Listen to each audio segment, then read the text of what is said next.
Hello, everyone, and welcome back to Moonward. Today, I'm going to let you in on one of my best kept secrets. The only person that I trust to inject my face. And this is Senia. Thank you for being here today. Thank you so much for having me.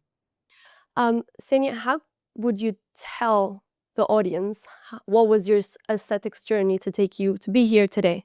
I would say, from my age, I've gone a long, long way. It took me about 22 years to actually become who I am right now. And right now, I'm a nurse prescriber, and I've been doing aesthetic for the past 7 years. To rewind back, um, about 20 years ago, I had a very strong desire to become a beauty therapist, despite the fact that I was doing a law degree. So I did my research. I found out that there is a beauty school that's been around for 50 years in central London. So I moved to London to pursue my career as a beauty therapist rather than law and business. And what happened next, I ended up working on Harley Street for about 2 years. I got used to the blood, the sight of blood. Before I could not stand how it just was making me too nervous. Very common, also. hmm And after that, I actually ended up working in the hospital. So I did have a very strong sense that I wanted to work with people. And the beauty therapy background was not enough to make big changes in people's faces. So that's when I realized that I needed to have more education. And so I ended up applying to postgrad nursing degree, graduated, and I started doing IV drips initially. I was one of the first one providing IV drips mobile in central London. And alongside, I was doing COVID testing, and I started educating myself and attending the best trainings in central London for injectable treatments. And this is how my journey began.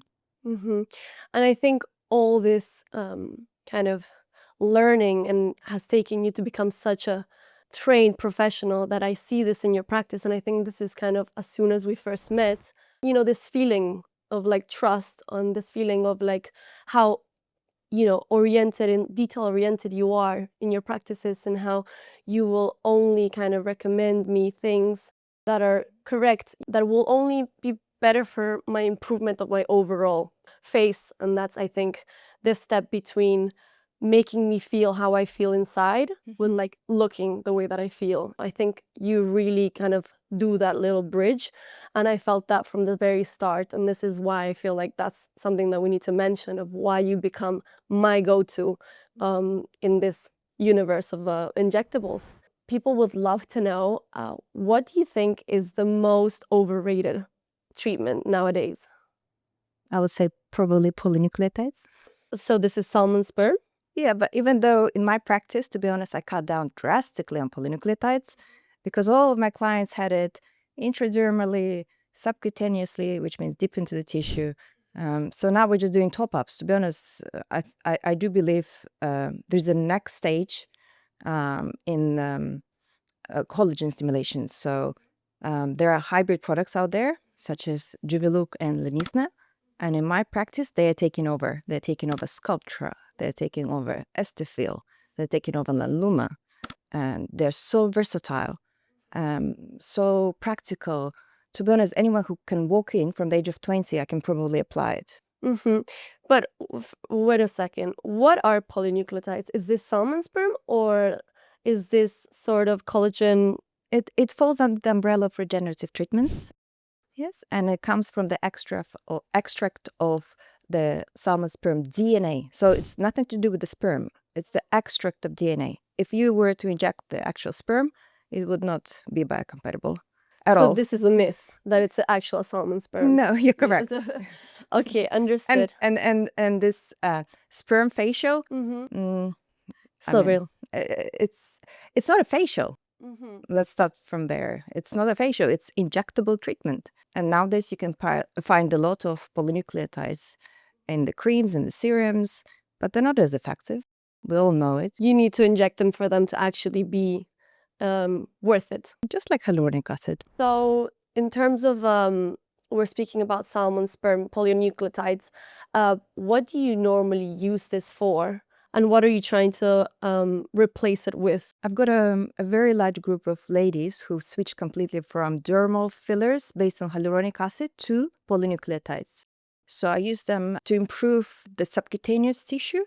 And there is a research, if we were to look at Plenage medium, for example, it does improve the subcutaneous tissue, so the fatty tissue layer, by about 30%. So there is improvement long term. I would not say it is as long as dermal fillers, but you do get improvement. So people do not want to have dermal fillers based on hyaluronic acid. It attracts water, it does not biodegrade gracefully, it does not give any regenerative powers. It's a lot better investment is regenerative treatments. I've always been a big fan of regenerative treatments. Yeah, but this takes me back to I did my trip to Korea last September, and there I actually learned that in Asia, they're actually really pro hyaluronic acid. They see this as still a really go-to option for them. And then here in the West and in the US, we have really kind of moved away from filler because we associate it with being overly done. What do you think about this? There's so much speculation about hyaluronic acid, dermal fillers. And in a nutshell, unfortunately, the social media and depiction of hyaluronic acids, all the blotchy jobs, unfortunately, it does show the negative side when the practitioner used the wrong filler, the wrong layer, the wrong candidate, and just everything goes wrong. And in actual fact, hyaluronic acid dermal fillers are excellent additional modality to improve and harmonize the face. I do believe the contrast to the South Koreans, why they've managed to apply hyaluronic acid dermal fillers a lot better, because they do have a different structural face. So they do have, for them to replace volume would be more significant. Whereas I would say Europeans, we do have less fat on our face. So you have to be very, very precise and delicate where you place that extra tiny drop of hyaluronic acid dermal filler. Yeah, I understand. Speaking of, you mentioned harmonizing the face. So that takes me to facial balancing. Facial harmonization, this concept, is this mainly used with filler, or is it kind of, you normally use a lot of different treatments for facial balance? I use so many different products to harmonize the face, depending on the age, depending on what has actually happened. Is it something that the person was born with, or is it something that the person acquired? So different layer, different product, depending on the person. It's very individual. That's why FaceTime consultations sometimes they're not possible. You have to touch the skin, you have to see what's happening and see a person 3D. Yeah, of course. And there's also kind of taking care of the skin, because a lot of people have a misconception that you need to have a lot of injectables done to be able to achieve their ideal face, instead of also focusing on the quality of the skin. Correct. Even if you go along the route of facelift, you do have to have very good skin quality to get long-term results. Even facelifts that do not provide long-term results, you still have to maintain and look after your skin. So skincare at home, skincare products for home use is a must, is essential. Speaking of, what are your favorite facials that you're doing that you feel like have the best results? Quite a lot of my clients have tried my signature hydrofacial. When the hydrofacial first came out, I did have a good share of doing this sort of treatment on Harley Street.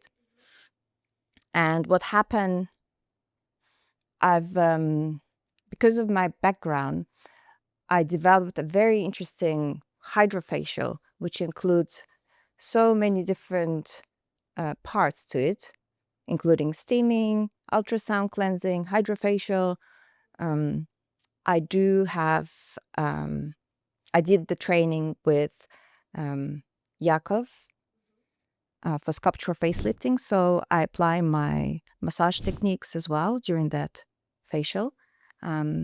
So that facial in particular includes so many aspects. It includes Indian head massage, sculptural facelifting, a few little bits and pieces that I add to my facial. But to be honest, I don't think you've tried it, but you should try it. Sounds amazing. The number of things I use is insane. And so people do come back and they love it. Very good results. I will have to try it. Do you believe in dissolving filler and kind of restarting the face?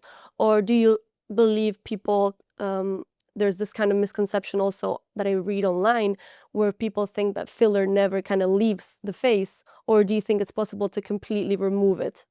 In the last 5 years, I have been aware, because I did read studies, that the filler stays 15, 20 years. So when the patient comes to me and I see something is wrong in the harmony of the face. And usually when I dig deeper, people do admit that they had dermal fillers. And it's a fine line. Sometimes the best option and solution is to dissolve. And sometimes lips are done really badly, so you have to dissolve them to start fresh, so there's no migration. It's a fine line, because the moment you dissolve the dermal filler, you're also losing your own hyaluronic acid. You have to rebuild probably from deeper layers, and you have to look after the skin superficially. So you do need to be ready to have multiple treatments to repair, to regenerate different layers of the skin. So it's multi-layer modality. You have to use multi-layer modalities. How do you decide what new science of injectables or new kind of procedures to add to your practice? For me, it's a must. It's crucial. Safety and efficacy. So there are a few big brands in London, in the UK, and they tend to have a lot of research and clinical study to back up the products that they use. So everything I buy, it comes from the pharmacy, with, for example, Sculptra, 28 years of 20 years being on the market. It's very tempting, and to be honest, every year I try something new, but I still try to stick to what I know. I do not try to incorporate too many things, because I do believe you have to stay within a certain particle. So if I decide to use polylactic acid, then I try to stick to polylactic acid rather than calcium hydroxyapatite. So I try not to use too many particles. You mentioned it, but I have heard also that sculpture has been in the business for more than 20 years, because it started for helping people who suffered from AIDS back in the day, and it was helping them with sunken faces. This is amazing. And how come it has just come back into kind of fashion? To be honest, I'm also kind of questioning why in the last 2 years there was such a huge boom. I think it's something to do with Galderma doing marketing, perhaps. I've got 20-year-old asking for Sculptra, and I'm like, I don't think so, especially for the face, especially when I know they don't need it. But Sculptra recently had a CE mark for body treatments. Perhaps Sculptra has become more popular because they felt the rivalry from other hybrid products, the one that I've mentioned before, Juvelook and Lenisna. They are the hybrid products where you do not need to massage. There are lots of advantages. You do not need to massage. And God forbid you do have granuloma, you can dissolve it at a certain temperature, which Sculptra does not provide. This is the little balls that could come from Sculptra, right? Correct. Okay. And when you say massage, is basically when you get Sculptra done, they ask you to massage to not get those balls. Correct. So this is why there's a lot of new competitors in the market.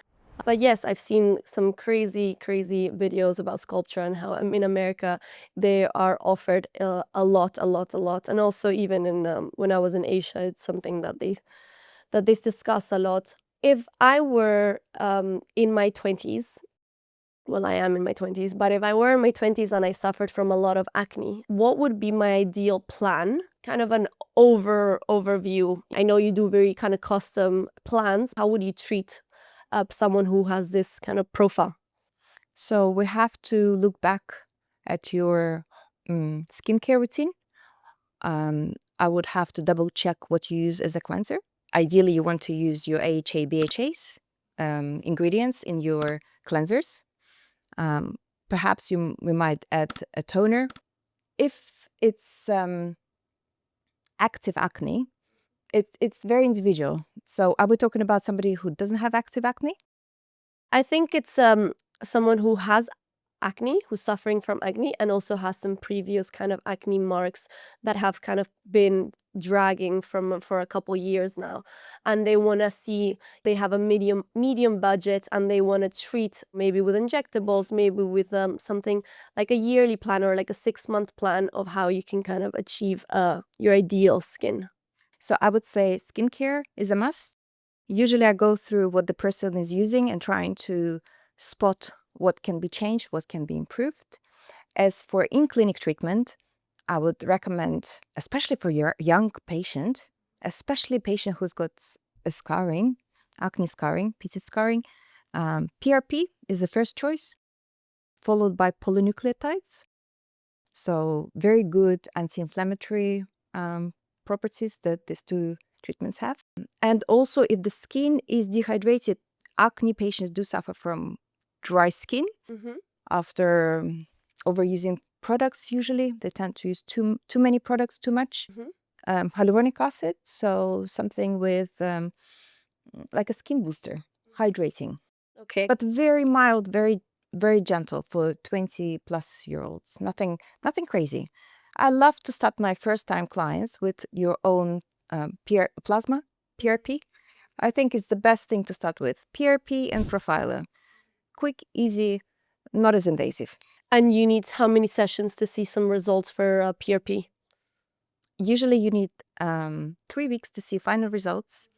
What I usually do, I create a bespoke plan. So after 3 weeks, I bring you back, and then we assess. And then we decide together, are we continuing with PRP, or perhaps we're going to switch to polynucleotides? Mm-hmm. And this approach of using two different treatments will give us much better result long term. So then the patient does not have to come into office too often, Mm-hmm. and very happy with the results in general. Mm-hmm. Sounds great. What about if I am in my late 30s and I have illimited budget and I wanted to have just glowing skin, I wanted to feel my best. What would be an ideal plan for me? Regular facials, Mm-hmm. exosomes, Okay. unlimited Unlimited budget. budget. So exosomes for sure. Probably I would not forget about the hair treatments. So exosomes, PRP.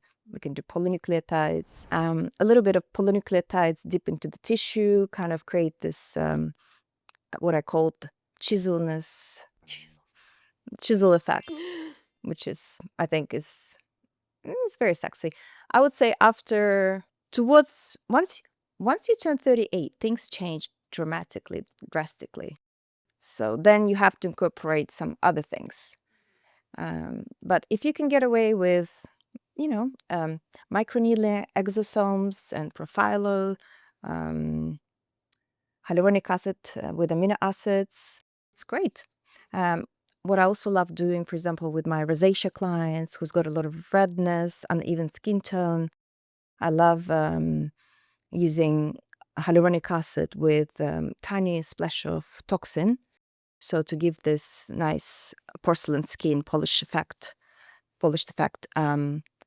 it brings inflammation down, redness down, tightens the pores.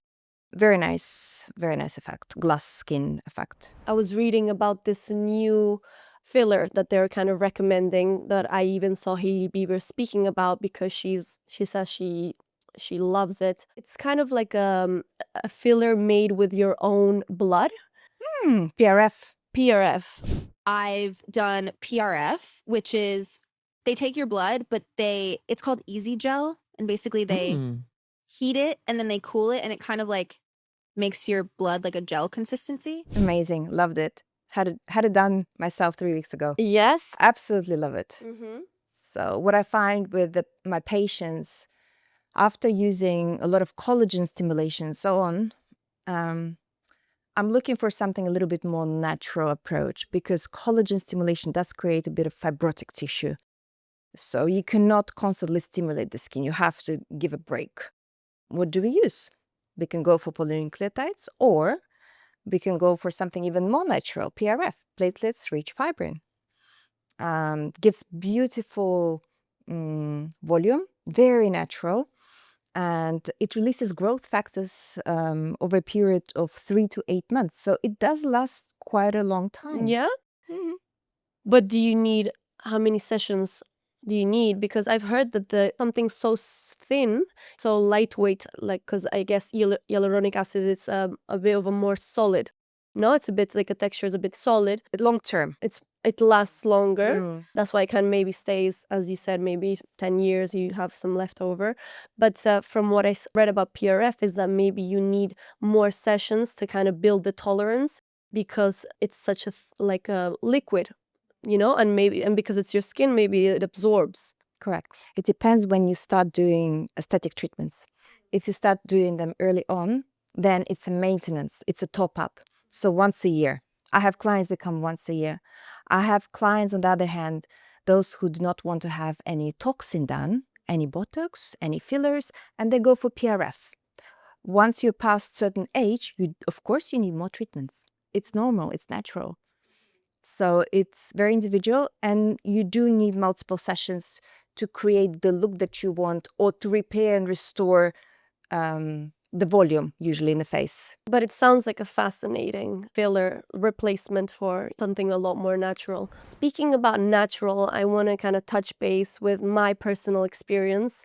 I think that's why I'm so thankful nowadays to be able to kind of have you as my go-to. So my journey with aesthetics, I think, started too soon. I think I was very young and I had a lot of freedom in my hands, and I was making my own money. And lip filler became like the hot shit. So everyone was having lip filler. Lip filler was like, you are amazing if you have lip filler. So I obviously found someone just on the internet. Maybe someone posted it on social media, and like it was the only person that I had seen in Madrid. So I kind of went straight there, and I spoke to a person. This doctor's practitioner told them that I want lip filler, and just from looking at me, they obviously said that my eyebrows move a lot, and I think I was 21, 22. So they completely froze my eyebrows. What I saw through the years is that, my eyebrows started falling down because there was a lot of everything. They put Botox, so you can't really move. You have no movement, and it was a bit heavy. So it kind of like, my eyes started kind of feeling a lot smaller. And apart from that, I was just on a row with my lips. I was getting it like maybe every 4 months or something like this. And then I look back now and I see, and I think, wow, how does a professional allow me to come in and continuously get this done, when obviously it does not suit my face? And such a young person to kind of freeze their forehead completely, that is something that through the years, I learned that like the importance of going to someone who will be completely honest with you without saying like, okay, she's gonna pay, so that's fantastic, so next, type of thing. Because it has like long-term issues, I guess, because obviously my face was changing because of these things. I wasn't being able to develop naturally. My thing is now that going to your practices, and you obviously have to do an assessment with all your clients. I think your assessments are from a very honest place, because at the end of the day, like in every other business, there's a lot of people who are professionals, but it still have some little bit of selfishness in them when it comes to still wanting to make money from what they're doing, especially now in an era that we are, where it's everything natural. how do you think practitioners are dealing with this new kind of switch from overly done looks to more natural? I think there is a place to be for practitioners to continuously study and improve their skills. From what you told me, I'm so happy for you. On the bright side, you've learned your lesson. I can hear what they did to your frontalis muscle, which is your forehead. They did not address glabella. That's why your eyebrows, there's a lot of pressure on eyebrows. So I do not understand people who are treating these two muscles separately. They have to be addressed together. And unfortunately, because there is not enough, the practitioner did not have enough knowledge, you have suffered. But you've learned your lesson. And I think on the bright side, now you know where to go and what to do and what not to do. Hmm. And I even asked you, I remember when I first came, I asked you, Senia, my eyebrows move a lot. And you're like, that's beautiful. That's part of who you are. You have to continue moving your eyebrows. And I think that made me be like, okay, I'm going to work myself on being more aware of how much I move my eyebrows without having to freeze them, so I can have my natural look, because it's obviously part of my face. But I don't, this is the first time anyone has ever said that to me. I think I admire those people and practitioners who will highlight and refine who you are, and will highlight your individualism rather than create something that is not you. So that's why I believe I believe in continuous training, investment into the skills, knowledge. This sort of industry develops so rapidly. I study on daily basis. There's always something that I learn. And it's very sad this market is not regulated. And it's very sad that practitioners are losing the track of who they are. And they actually have a duty of care to the clients, to the patients. And unfortunately has become like a conveyor belt. I hear stories where patients go into the room, the doctor's not even asking what you want. They just, inject 3 ml of hyaluronic acid dermal filler and that's it. No conversation, no questions asked. So I follow on Instagram usually most of the time, only those practitioners that are true to what they do. Everything is very transparent and aesthetics is beautiful. It's natural. It's flawless, undetectable. So those are the words that I use, and this is my motto, and this is what I preach and how I track my clientele. So whoever comes to me, usually they look very natural. And my patients absolutely love it, and I love it, and it gives me a lot of satisfaction. And you're fantastic. And I think when I first came to you, I think I remember you took my photos, and I think one of the treatments that I had with you that really changed my face overall was that you told me. I didn't even know this existed. So I remember you took a picture of me and you were like, okay, Luna, we need to address this. So what is this, that you can explain it better than me, for example? It's a toxin. It's a botulinum toxin in the chin. Mm-hmm. So we addressed mentalis, also addressed down muscle, depressor, 'Cause it was angular pulling oris me. muscle, because it was pulling. There was a lot of resistance. It was uncomfortable because I do believe this muscle been there for a long time. And unfortunately, this muscle, as we age, becomes quite active. And it's very important to address it. It does give you a little bit more length into your jawline. And it made me look sad. And I Yes. didn't even know. My resting face, instead of being neutral, it was actually like kind of like a sad puppy. And I never thought, I didn't even know that this kind of existed, but it completely changed my face. So I think that is one of the changes that I really, really see. On that note, another hot treatment that's very current and relevant at the moment is Nefertiti lift.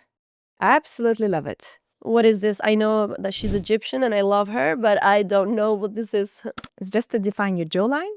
a small amount of toxin along the jawline to separate the platysma, a very flat muscle that tends to pull towards your collarbone. Your jawline is not as defined. You do have platysma bands, so to separate it and give more definition, a very small amount of toxin, anti-wrinkle treatment, does wonders. And is this to kind of volumize or to sharpen, or what is this for? To sharpen jawline, and also it gives a bit of a lift in the cheek area. So sometimes you do not even need to have a dermal filler there or any other treatments. So it's Very natural. Botox. It's Botox, but it's just called, it's like a fertility lift. that's fertility But lift. it just gives a very, very natural. It emphasizes your natural beauty. I had few clients in their 20s, and I thought we're not going to see anything, but we did. I was surprised that our platysma is very, very strong and pulling from early on. It does Yeah. its job. And I think maybe I don't know, but maybe it's connected to kind of our posture, and like that we're on our phone all the time, so we're constantly overworking our neck. so Pilates, a lot of strenuous workout, So like weights. weights. Yeah. So I think nowadays more and more men are kind of looking to have some procedures done. What do you think is the most kind of go-to procedures for men that are undetectable, as you say? Few treatments you can have. Botox first. However, I do not like when patients come back after 3 months. My protocol every 5 months, every 6 months. I do like for men to have more masculine face, so not to have toxin as often. Polynucleotides, for example, bodybuilders or bodyguards that doing workouts on regular basis, marathon runners, they do deplete their subcutaneous layer quite a lot. They look daunt, quite tired, so they appreciate when I do polynucleotides for them, for example. For men, I love doing Radies, calcium hydroxyapatite, which is a collagen stimulator. And men's skin is very different to women. They shave They're more thicker, no? regularly. It's thicker. You just do one treatment and the results is like, wow, I only wish A princess. yeah, I only wish ladies could get away with it. So many things you can do, but in the least detectable way. Mm-hmm. Yeah.